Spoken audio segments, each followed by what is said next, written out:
হাই friends, জীৱনৰী ঢৌ ধাৰাবাহিকখনৰ আজিৰ খনটিত গৌতমে যে গুলি কৰি মৰা মানুহজন অনু আৰু দেউতাকে মৰা বুলি মিছাকে যে বদনাম দিছিল, তাৰ প্ৰমাণ হিচাপে গৌতমৰে লগৰ এজনে মোবাইলত ৰেকৰ্ডিং কৰি ৰাখিছিল।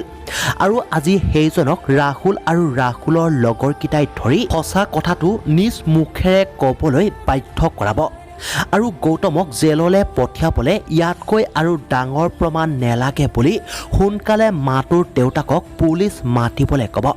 এতিয়া বাৰু গৌতমে এইবাৰ আইনৰ সুৰুঙাটি বাচিব নোৱাৰিব নেকি, জানিবলৈ পাব আজিৰ আহিব লগা খনটিত। আৰু আনফালে নন্দনক পুলিচৰ হাতত ধৰাই দিয়া ল'ৰা এজন যে আছিল, তাক সোনকালে বিচাৰি উলিয়াবলৈ ত্ৰিলোচন ভাগৱতীয়ে মানুহ লগাব।